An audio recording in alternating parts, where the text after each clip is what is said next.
देखिए, हमारा सरकार से ये कहना है, ये जो ई पंजीकृत होता है, जिस तरीके से पहले यहाँ लोग करते आए हैं, इसमें सरकार हस्तक्षेप ना करे और इसका प्राइवेटकरण ना करे। इस काम से हजारों लोगों को रोजी रोटी मिलती थी।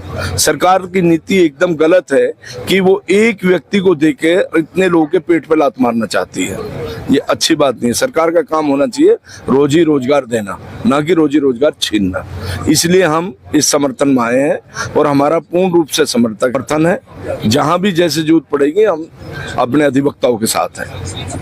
जी अध्यक्ष जी, बराबर जनप्रतिनिधि आपको समर्थन दे रहे, प्रदर्शन को काफी लंबा समय हो गया, ऊपर से प्रशासन कुछ सुनने को तैयार नहीं है। देखिए, पहले तो आप सभी का धन्यवाद कि आप लोगों का सहयोग लगातार मिल रहा है हम लोगों को। दूसरा ये बता दूं कि जनप्रतिनिधि का आना इसलिए भी इसमें महत्वपूर्ण रहा है क्योंकि ये जन सेवा का मुद्दा केवल अधिवक्ता समाज या डिटेक्टर समाज या स्टाम्प वेंडर समाज का नहीं है।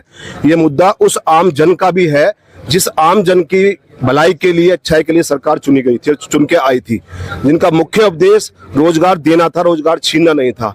अब उसके विपरीत इस सरकार की मंशा है कि जिस उद्देश्य से सरकार आई थी कि बेरोजगारी दूर करेंगे, इन्होंने बेरोजगारी दूर करने की जगह इस प्रदेश का पैसा सिर्फ 2 कंपनियों को अडानी अंबानी के थ्रू गुजरात पहुंचाने का काम कर रहे हैं। केवल इस विभाग के लिए नहीं है, ये रेलवे, वो हमारा जो हवाई अड्डे वगैरह उनके प्लेटफॉर्म है वो, या उससे निजीकरण का जो भी चीज है, डाकखाने हैं या BHNL है, सबको काम प्राइवेटाइजेशन करना है और सिर्फ पूरे देश विदेश के अंदर सिर्फ 2 कंपनी को सब चीज का ठेका देना है।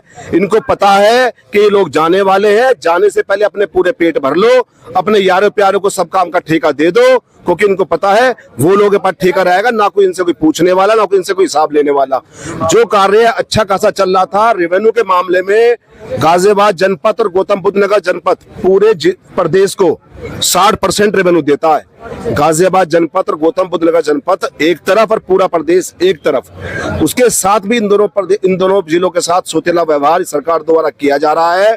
इनकी नीतियों में कहीं ऐसी वो नहीं है कि जो इन जिलों को कोई सुविधा या कुछ दिया जाए। इनसे सुविधा मांगने जाते हैं तो सुविधाओं के नाम पर हमने कहा कि यहाँ पर इस कार्यालय में बहुत सारी कमियां हैं, उन कमियों को दूर कराया जाए। रोजाना कई अरब रुपए का, रोजाना तो नहीं, साल में आपको राजस्व मिलता है, तो यहाँ कुछ सुविधा कराने से तो गए, एक नया कार्यालय बाहर खोलने जा रहे हैं इसका, ये जहाँ पर केवल और केवल इनके लिए सुविधा है सारी। इनकी पार्किंग की सुविधा है, इनके बैठने की सुविधा है, ना अधिवक्ताओं के लिए सुविधा, ना डिटेक्टर की सुविधा, ना स्टाम्प वेंडर के लिए सुविधा, ना फोटो स्टेट की सुविधा, ना बैंक की सुविधा। और जो लोग आए वो अपने पैदल आए, वहाँ काम कराए, पैदल चले जाएं। ना सरकार की नीतियों का समझ में नहीं आ रहा कि इनसे जिस काम के लिए कहा जाता है उस काम को ही खत्म करने के लिए, सुधार करने के बजाय वो काम ही खत्म कर देते हैं। इन्होंने कहा बेरोजगारी खत्म तो नहीं हो रही, बेरोजगारों को ही खत्म कर दो। तो इस सरकार की नीति में बहुत कुछ बदलाव आ गया है, जनता समझ चुकी है। और जो हमारे जितने भी जनप्रतिनिधि हैं, विपक्ष के जितने भी नेता हैं, वो सब लोग हमें बारी बारी से आकर समर्थन दे रहे हैं। आज हमारे बीच पूर्व विधायक साहिबाद बड़े भाई पंडित अमरपाल शर्मा जी आए हैं, इनका भी स्वागत है। इनके ओजस्वी जो उन्होंने बातें कही हैं बिल्कुल उनको अमल में लाया जाएगा।